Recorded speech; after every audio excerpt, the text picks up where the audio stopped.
اصل میں چیز یہ ہے کہ جب میں نے اس کے اوپر غور و تفکر کیا تو ایک ٹروتھ ریویل ہوا کہ یہ جتنی بھی چیزیں ہیں نا، یہ تمام صحابہ کے ہی ایکسپرٹ اوپینین ہے. کوئی بھی چیز انہوں نے نبی صلی اللہ علیہ وسلم کے ریفرنس سے بیان نہیں کی ہے. کوئی نبی صلی اللہ علیہ وسلم کے ریفرنس سے اگر کوئی ہمیں چیز مل جائے اس حوالے سے تو وہ پھر پرائورٹی پہ ہوگی، باقی تو اندازہ ہی ہے نا لوگوں کے. اچھا، اور یہی صحابہ کرام کے ساتھ ہوتا تھا، جب کوئی صحیح حدیث پیش کی جاتی تھی وہ رجوع کر لیتے. مسئلہ نمبر میرا 31 اجماع والا دیکھ لیں، اس میں نے اس طرح کی کئی مثالیں دی ہیں. تو یہ ابن عباس کا قول ہے، وہ بھی موقوفاً ہے، آپ صلی اللہ علیہ وسلم کے ریفرنس سے نہیں ہے. ابن مسعود کا قول موقوفاً ہے، انس ابن مالک کا قول موقوفاً ہے. یہ مرفوع کوئی بھی نہیں ہے، نبی صلی اللہ علیہ وسلم کے ریفرنس سے نہیں، بلکہ ان کے ایکسپرٹ اوپینین اور فتاوا ہیں. سوائے دو چیزوں کے، ایک خواب میں دیدار الہی والا معاملہ، وہ نبی صلی اللہ علیہ وسلم تک مرفوع جاتا ہے، جامعہ ترمذی 3235، اور دوسرا صحیح مسلم میں جو 444 نمبر حدیث 45 اور 46 نمبر کے حجاب میں اللہ تعالیٰ کی زیارت ہوئی، وہ زیارت والا معاملہ ہے اور وہ حجاب کے اندر ہے. یہ فکانہ قاب قوسین او ادنی والا معاملہ نہیں ہے. الحمدللہ اس حوالے سے ایک مرفوع حدیث بھی مل گئی ہے ہمیں الحمدللہ، اور وہ بخاری اور مسلم میں موجود ہے. امام بخاری اس کے 6 طریق لے کر آئے ہیں، 6 طرق، اور امام مسلم 4 طرق. اور یہ ہے موسٹ سینسٹیو حدیث جو میں بیان کرتے ہوئے ڈال رہا ہوں. اس کو ماننے کے لیے مسلمان تیار نہیں ہوں گے، کیونکہ ان کے بزرگوں نے، ان کے بابوں نے، ان کے مولویوں نے ان کو جو جو پٹیاں پڑھائی ہوئی ہیں، جو جو دیو مالائی قصہ کہانیاں بتائے ہیں، ان کو یہ حدیثیں کیسے بخاری اور مسلم کی ہضم ہوں گی. یہ اب سن لیجئے، یہ حدیث یہ ہے آپ صلی اللہ علیہ وسلم کی اپنی حدیث شب معراج کے بارے میں. باقی سب صحابہ کے اوپینین تھے، یہ آپ صلی اللہ علیہ وسلم نے خود کھول کر بیان کیا. 6 طرق صحیح بخاری میں انٹرنیشنل نمبر کے مطابق 4855، 3234، 3235، 4612، 7380، 7531. اور صحیح مسلم میں 4 طرق ہیں، 439 سے لے کر 442 تک. یہ حدیث میں ورڈ بائی ورڈ پڑھوں گا، لفظ بائی لفظ. اس کے بعد بھائیو فیصلہ آپ کے ہاتھ میں ہے کہ نبی صلی اللہ علیہ وسلم کی بات ماننی ہے یا کسی اور کی. کوئی بڑے سے بڑا انسان بھی ہو، اسے غلطی لگ سکتی ہے. نبی صلی اللہ علیہ وسلم ما ضل صاحبکم وما غوا، تمہارے نبی نہ کبھی بہکے ہیں نہ کبھی بہرا چلے ہیں. تو بخاری اور مسلم میں یہ دونوں میں حدیث موجود ہے، اور اس میں اسپیسیفکلی میں وہ طریق پڑھنے لگا ہوں جو بخاری میں 4855، مسلم میں 439، 440، 441 اور 442 ہے. یہ ورڈ بائی ورڈ بڑی رکت انگیز حدیث ہے. مسروق تابی کا بیان ہے کہ میں حجرے عائشہ رضی اللہ تعالیٰ عنہا کے ساتھ باہر ٹیک لگا کر بیٹھا ہوا تھا، تو میں نے اما عائشہ سے پوچھا کیا محمد صلی اللہ علیہ وسلم نے اپنے رب کو دیکھا ہے؟ اب یہ حضرت عائشہ جو ہیں وہ بڑے بڑے صحابہ کی استاد تھی، تو یہ تابعی ہیں. وہ کہتے ہیں میں باہر حجرے کے باہر تکیے سے ٹیک لگائے ہوئے بیٹھا ہوا تھا، اور میں نے کہا اما جی یہ مسئلہ تو حل کریں کہ کیا محمد صلی اللہ علیہ وسلم نے اپنے رب کو دیکھا ہے؟ تو سیدہ عائشہ رضی اللہ تعالیٰ عنہ نے کہا سبحان اللہ، اے مسروق، اے ابو عائشہ، یہ کنیت تھی مسروق کی، ان کی بیٹی کا نام بھی عائشہ تھا. اے ابو عائشہ، تیری بات سن کر تو میرے رونگٹے کھڑے ہو گئے ہیں. یہ تو اتنی بڑی بات پوچھ رہا ہے، اب رونگٹے کیوں کھڑے ہوئے؟ وہ امیجن نہیں کر سکتی تھی کسی مسلمان کا یہ عقیدہ بھی ہو سکتا ہے کہ اللہ تعالیٰ کو کوئی دیکھ سکتا ہے. میرے رونگٹے کھڑے ہو گئے، یعنی اتنا بڑا دعویٰ تو نے کیا. حالانکہ اس بیچارے نے دعویٰ نہیں، صرف سوال کیا تھا. مسروق نے عرض کی اما سورۃ النجم کی آیت نمبر 8 سے 10 تک نہیں ہے؟ اور آج کی لینگویج میں اما ڈاکٹر طاہر القادری صاحب، مولانا طارق جمیل صاحب، غضنفر عباس صاحب یہ غلط بیان کرتے رہے. اما یہ آج کی لینگویج میں کیا سورۃ النجم میں یہ آیت نہیں ہے 8 تا 10؟ ثم دنا فتدلى فكان قاب قوسين او ادنى فاوحى الى عبده ما اوحى، کہ پھر آپ صلی اللہ علیہ وسلم بلند ہوئے اور پھر اللہ تبارک و تعالیٰ ان کے، یعنی کہنے کا مقصد یہ تھا کہ اللہ تعالیٰ اور نبی صلی اللہ علیہ وسلم اتنا قریب ہوئے کہ 2 کمان یا اس کے درمیانی فاصلہ اس سے بھی کم رہ گیا، اور اپنے بندے کی طرف وحی کی جو اللہ نے کرنی تھی. تو اس کا کیا مطلب ہوا؟ تو اما نے فرمایا اے مسروق یاد رکھ، جو بھی ان 3 باتوں میں سے کسی ایک بات کا بھی قائل ہوا وہ اللہ پر جھوٹ باندھنے والا شمار ہوگا. اے ان 3 گلاں ویکھ لو تے مسلمانوں نو اس چھنی چ گزارو. اے میں کوئی سٹوری بک نہیں، بخاری مسلم پڑھ رہے ہیں. بخاری میں 6 ترک، مسلم میں 4 ترک. کہا بیٹا ہے میری گل پلے بن لے. 3 گلاں ایسیاں نے جو بھی بندہ یہ دعویٰ کرتا ہے نا وہ اللہ تے جھوٹ بن رہا ہے. اب یہ چھوٹی بات ہے، بخاری اور مسلم کی متفق علیہ حدیث ہے، اور صحیح مسلم کی پہلی حدیث ہی یہی ہے کہ وہ شخص اپنا مقام دوزخ میں دیکھ لے جس نے مجھ پر جھوٹ باندھا. جو نبی صلی اللہ علیہ وسلم پر جھوٹ باندھے وہ تو پکا دوست کی، اور جو اللہ پر جھوٹ باندھے وہ اس سے بڑا دوست کی. یہ اما عائشہ کہہ رہی ہیں کہ اس نے جھوٹ باندھا جو 3 باتوں میں سے کسی ایک کا بھی قائل ہوا. اللہ اکبر. تو مسروق کہتے ہیں میں نے پوچھا اے ام المومنین وہ 3 باتیں کون سی ہیں؟ ہاں جی سیدھے ہو جاؤں. انہوں نے کہا پہلی بات یہ ہے، پہلا عقیدہ یہ ہے کہ جس نے یہ خیال کیا کہ محمد صلی اللہ علیہ وسلم نے اپنے رب کو دیکھا ہے تو اس نے اللہ پر بہت بڑا جھوٹ باندھا. آگے پھر اما عائشہ پھر دلیل بھی دیں گی، یہ صرف دعویٰ نہیں ہے. ابن عباس، ابن مسعود اور انس ابن مالک نے تو اپنے دعوے کیے تھے. یہاں پہ اما عائشہ نبی کے دعوے سے بات کر رہی ہوں گی صلی اللہ علیہ وسلم. مسروق کہتے ہیں میں تکیے پہ ٹیک لگا کے بیٹھا تھا، میں ایک دم اٹھ کے بیٹھ گیا کہ ایک ایک حل کر چھڑی اما نے. میں نے عرض کیا اے ام المومنین مجھے بات کرنے دیں، آپ جلدی نہ کریں، جذباتی نہ ہو، میری بات تو سنیں. قرآن میں کیا یہ نہیں آیا وَلَقَدْ رَآهُ نَزْلَةً أُخْرَى، اور بے شک اس نے جو ہے 2 بار دیکھا تھا اسے. انہوں نے کہا کہ نبی صلی اللہ علیہ وسلم نے تو اللہ تعالیٰ کو 2 بار دیکھا ہے. حضرت عائشہ رضی اللہ تعالیٰ عنہ نے فرمایا اس امت میں سب سے پہلے میں ہوں جس نے ان آیات کے بارے میں خود رسول اللہ سے پوچھا تھا صلی اللہ علیہ وسلم. ابن مسعود، ابن عباس، انس ابن مالک سب کی ذاتی رائے تھی. ڈاکٹر طاہر القادری اور مولانا طارق جمیل اور غضنفر عباس صاحب کی ذاتی راہ ہے. اما کہہ رہی ہے میں آپ پوچھے اللہ دے نبی کو ان آیات دے بارے فکانا قاب قوسین او ادنا. میں ہوں اس امت میں جس نے خود رسول اللہ صلی اللہ علیہ وسلم سے ان آیات کے بارے میں پوچھا تو آپ نے فرمایا اس سے مراد جبرائیل ہے. دو کل ختم ہو گئی.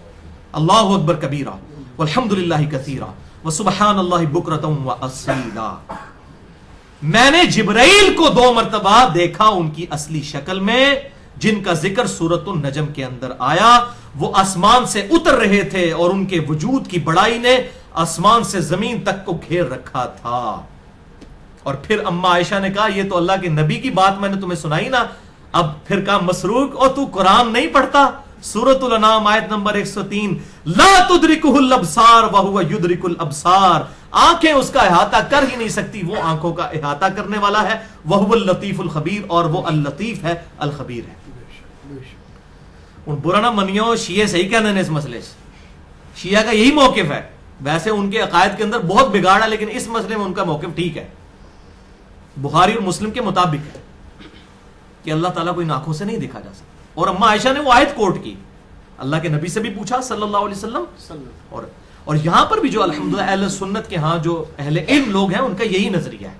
ویسے جذبات میں سٹوریاں سناتے رہیں، کم از کم میں اہل حدیث کے بارے میں تو ضرور بات کروں گا کہ ان کا عقیدہ بخاری مسلم کے مطابق ہے.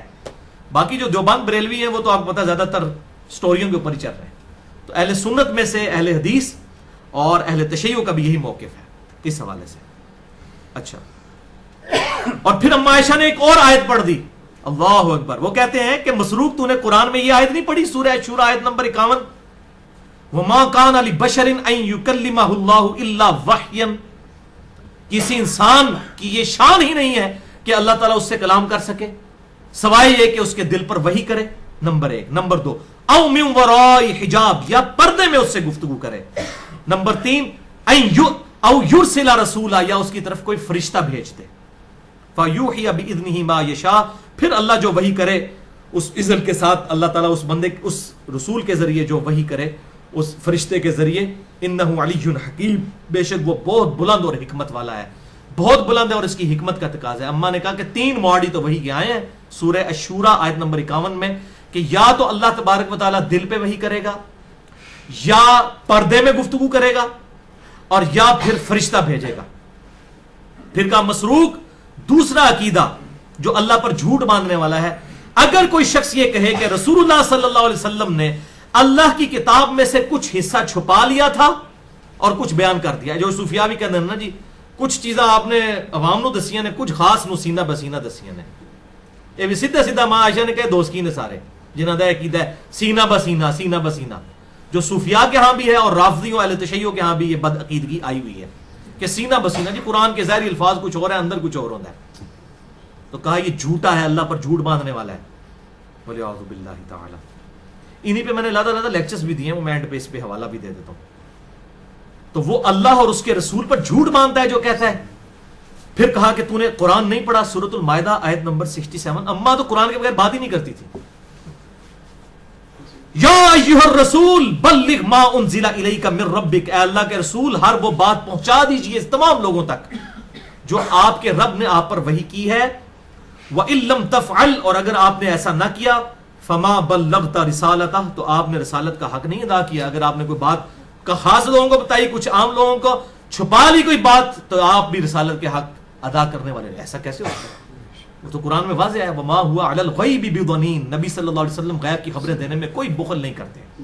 آپ صلی اللہ علیہ وسلم نے تو حجۃ الوداع کے موقع پر بخاری مسلم اٹھا کے دیکھیں، چاہے یوم عرفہ کا خطبہ ہو یا یوم النحر کا، آپ نے اعلانیہ پبلکلی 1,00,000 سے زیادہ مجمع کے سامنے کہا میں نے سب تک پیغام پہنچا دیا۔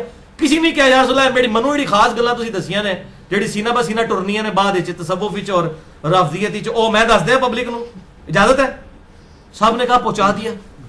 ٹھیک ہے ذرا مطلب بالکل جھوٹ بولتے ہیں۔ اور اماں نے کہا تیسرا عقیدہ ہے کہ جو شخص یہ کہے کہ رسول اللہ صلی اللہ علیہ وسلم مستقبل میں ہونے والی باتوں کو جان لیتے تھے، یعنی وہ غیب کا علم رکھتے تھے، خود سے غیب جانتے تھے، تو اس نے بھی اللہ پر جھوٹ باندھا۔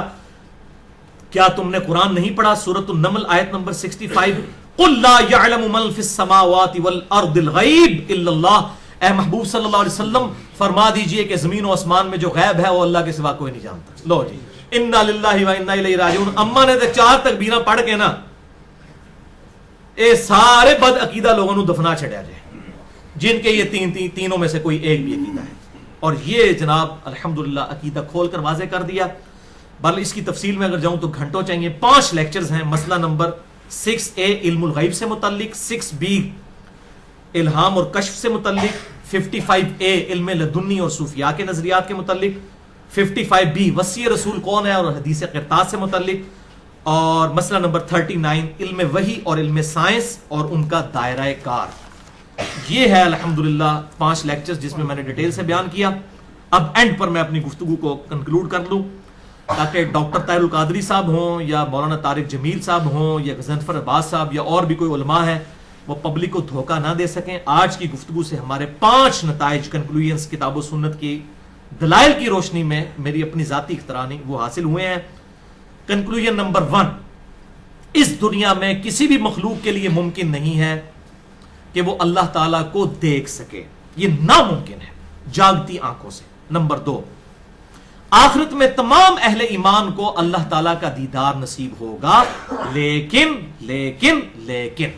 اس کی کیفیت موڈ جو ہے وہ متشابہات میں داخل ہے۔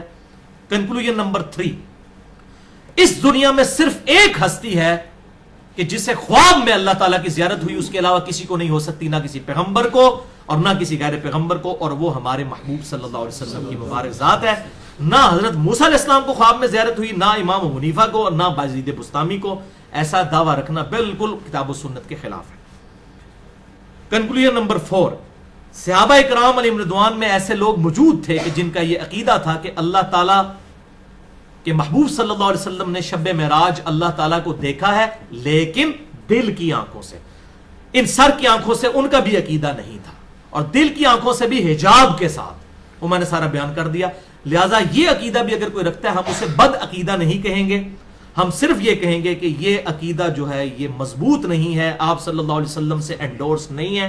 اور 5واں عقیدہ ہے جو صحیح عقیدہ ہے کہ صحابہ کرام علیہ رضوان خصوصاً اما عائشہ نے خود نبی صلی اللہ علیہ وسلم سے یہ عقیدہ مرفوع بیان کر دیا، اس کے بعد کوئی گنجائش نہیں رہتی، اور وہ یہ ہے کہ آپ صلی اللہ علیہ وسلم نے شب معراج اللہ تعالیٰ کو نہیں بلکہ جبرائیل علیہ السلام کو دیکھا تھا، لیکن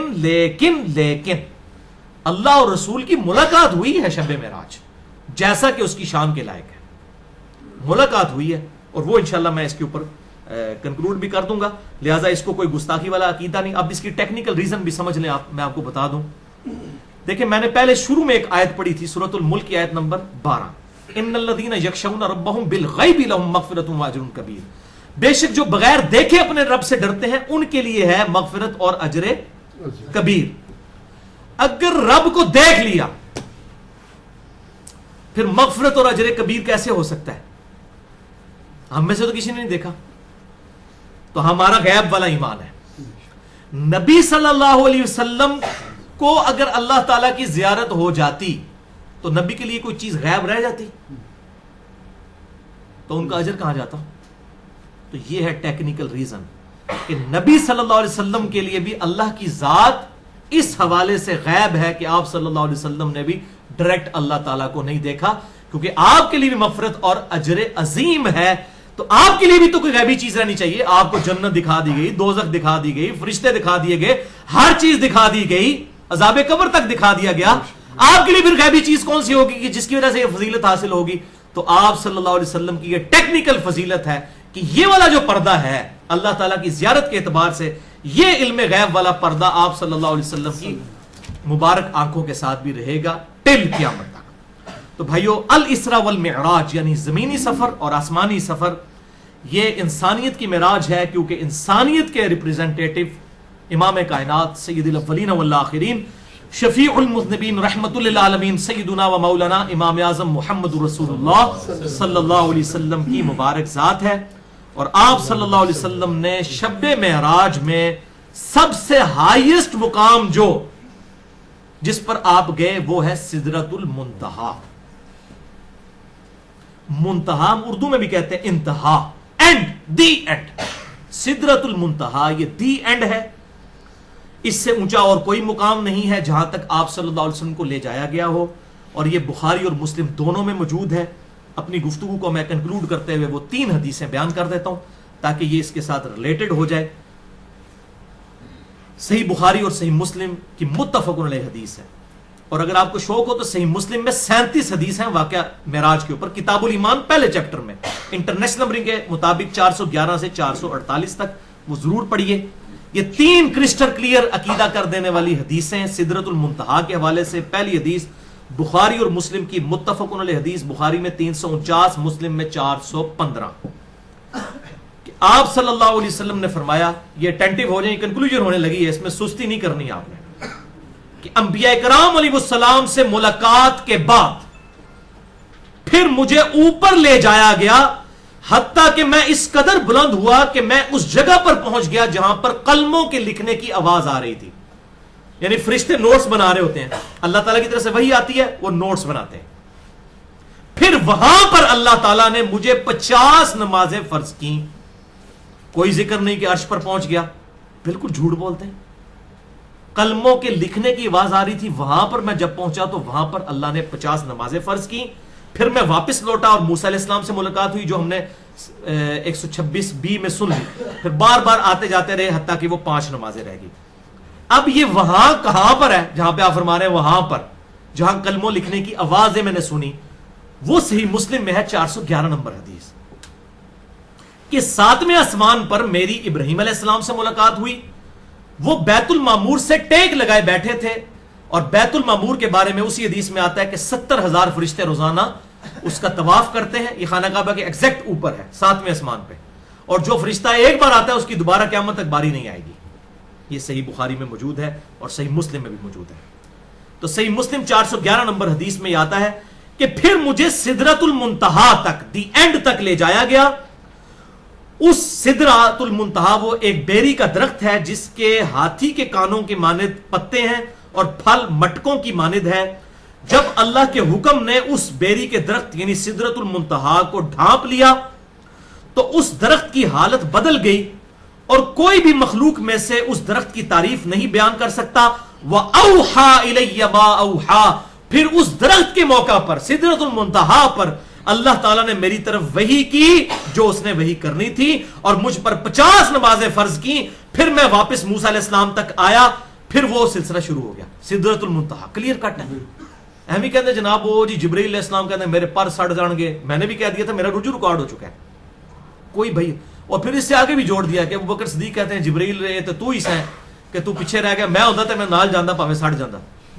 یعنی جبرائیل اگر میں ہوتا نبی صلی اللہ علیہ وسلم کے ساتھ تو میں آگے بھی چل رہا. خدا کے لیے سب جھوٹ دیو مالائی قصے کہانیاں بنائے ہوئے ہیں ولیعوذ باللہ تعالی. بالکل واضح موجود ہے کہاں پہ ملاقات ہوئی. وہ بار بار لوگ کہتے ہیں نہیں ملاقات نہیں ہوئی, 50 نمازیں تسی کہتے ہو جناب زیارت نہیں ہوئی ہے.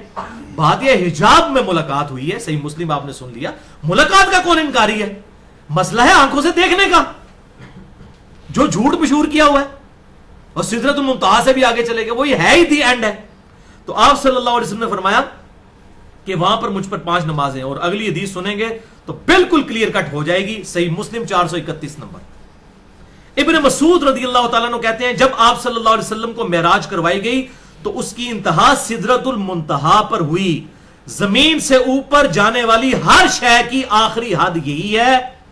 یہیں پر اللہ تعالیٰ کی طرف سے سارے احکامات لیے جاتے ہیں جو اوپر سے نازل ہوتے ہیں. وہ جو کلمے لکھنے کی آوازیں سنی ہے نا, وہ فرشتے نوٹس بناتے ہیں. اور سورہ سبا میں بھی ذکر ہے کہ ایسی پھر دہشت طاری ہوتی ہے کہ فرشتے جو ہے نا وہ کانپتے ہیں, اور بعد میں جب وہ سارا معاملہ ٹل جاتا ہے پھر ایک دوسرے سے پوچھتے ہیں کہ اللہ تعالیٰ نے کیا فرمایا تھا. ایسا روب طاری ہوتا ہے. اللہ اکبر. تو یہی سدرۃ المنتہا ہے جس پر اوپر سے احکام نازل ہوتے ہیں, اور یہی پر تمام حکم آ کر رکتے ہیں. اور اسی کے بارے میں سورۃ النجم کی آیت نمبر 16 ہے, یکش سدرۃ ما یکشا, جبکہ سدرہ کو ڈھانپ لیا جس نے ڈھانپنا تھا. وہ سونے کے پروانے اور پتنگے ہیں جو کہ آ کر سدرۃ المنتہا کو ڈھانپتے ہیں, جو اس کی خوبصورتی میں اضافہ کر دیتے ہیں, یعنی جب اللہ کی خاص تجلی اس پر پڑتی ہے. اور بھائیو جنت المأوا بھی, وہاں پر جنت بھی اس کے ساتھ ہی ہے سدرۃ المنتہا پر. عند سدرۃ المنتہا عندہا جنت المأوا, یہ سورۃ النجم کی آیت ہے.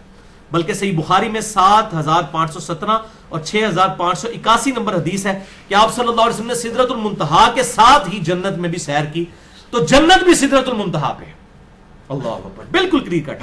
اور یہی صحیح مسلم کی حدیث 431 نمبر آگے چلتی ہے کہ سدرۃ المنتہا پر آپ صلی اللہ علیہ وسلم کو 3 تحفے دیے گئے. اب وہ 3 تحفے کون سے, وہ سن لیجئے. نمبر 1, 5 نمازیں جو 50 سے کم ہو کر 5 کی گئیں, لیکن ان کا ثواب پھر 50 کے برابر تھا. بخاری مسلم کے حوالے سے پچھلے لیکچر میں 126b میں ہم سن چکے. سدرۃ المنتہا پہ یہ نمازیں فرض ہوئی.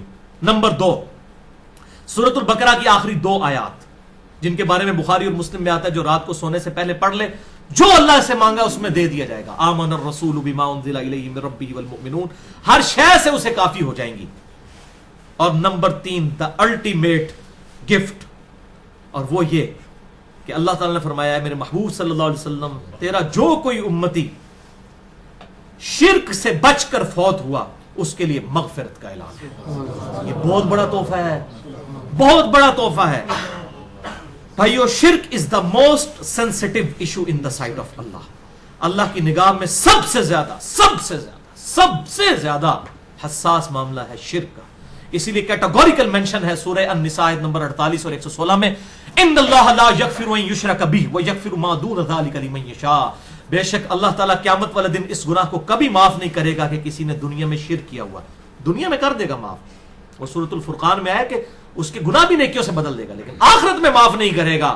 اس کے علاوہ جو گناہ جس کے لیے چاہے گا معاف کر دے گا. وَمَن يُشْرِكْ بِاللَّهِ فَقَدْ ضَلَّ ضَلَالًا بَعِيدًا, اور جو شرک میں مبتلا ہوا وہ گمراہی میں دور جا پڑا. پھر کیٹاگوریکل ڈیسیژن سورۃ المائدہ 72 نمبر آیت میں اللہ کے محبوب صلی اللہ علیہ وسلم کے ذریعے اللہ تعالیٰ نے بہت بڑا اعلان فرما دیا, انہ من یشرک باللہ فقد حرم اللہ علیہ الجنہ ومأواہ النار وما للظالمین من انصار. بے شک جو کوئی شرک کرے گا اللہ نے اس پر جنت حرام کر دی ہے, اس کا ٹھکانہ دوزخ ہے, اور وہاں پر اس کا کوئی مددگار نہیں ہوگا. حتیٰ کہ بخاری اور مسلم کی متفق علیہ حدیث ہے, بخاری میں 6304, مسلم میں 491 نمبر, امام کائنات صلی اللہ علیہ وسلم فرماتے ہیں اللہ نے ہر نبی کو ایک مقبول دعا دی جو اس نے اس دنیا میں کر لی. میں نے اپنی دعا اپنی امت کے لیے چھپا کے رکھی ہے, ایک مقبول دعا, اور اس دعا کے ذریعے قیامت والے دن میں اپنی امت کی شفاعت کروں گا. میری شفاعت سے میرے ہر امتی کو نفع پہنچے گا سوائے اس شخص کے جس نے دنیا میں شرک کیا ہوا. شرک is the most sensitive issue in the sight of Allah, اور وجد امیز حدیث ہے صحیح مسلم میں 6833 اور جامعہ ترمذی میں 3540. حدیث قدسی ہے کہ اللہ تعالیٰ فرماتا ہے اے ابن آدم, اے آدم کے بچے, تو قیامت والے دن اس حال میں میری بارگاہ میں پیش ہوا کہ زمین و آسمان تو نے گناہوں سے بھر لیے ہوئے, لیکن تیرے نامہ اعمال میں اگر شرک نہ ہوا تو میں اس قدر مغفرت کے ساتھ تجھ سے ملاقات کروں گا. سبحان اللہ. تو یہ ہے بھائیو توحید کی دولت، توحید کی نعمت اتنی بڑی نعمت ہے. یعنی اللہ تعالیٰ پھر یہ سارے گناہوں کو جس طریقے سے بھی عذاب دے کر شفاعت کے ذریعے وہ معاف کر دے گا، بہرحال اگر اس نے شرک نہ کیا ہوا. اس پہ بھائی میرے 2 لیکچرز ہیں جو الحمدللہ میں سمجھتا ہوں جو ہزاروں لوگوں کے لیے توحید کے اعتبار سے ہدایت کا سبب بنے ہیں. پہلا لیکچر ہے مسئلہ نمبر 3 دعا صرف اللہ ہی سے، اور دوسری اسی کی ایکسٹینشن ہے مسئلہ نمبر 43 وسیلہ اور توسل کے صحیح احکام و مسائل. اللہ تعالیٰ سے دعا ہے جو میں نے حق بات کہی اللہ تعالیٰ ہمارے دلوں میں راسخ فرمائے. اگر جس بات میں میرے منہ سے کوئی غلط بات نکل گئی تو اللہ تعالیٰ ہمارے دلوں سے معاف کر دے. اور یہ واقعہ معراج کے 3 لیکچرز 126A B اور C کو قیامت تک کے لیے مسلمانوں کے لیے ایک ایسٹ بنائے، اور اللہ تعالیٰ ہمیں حق بات پر عمل کرنے اور دوسروں تک پہنچانے کی توفیق عطا فرمائے. سبحانک اللہم و بحمدک اشہد ان لا الہ الا انت استغفرک و اتوب الیک وما علینا الا البلاغ المبین.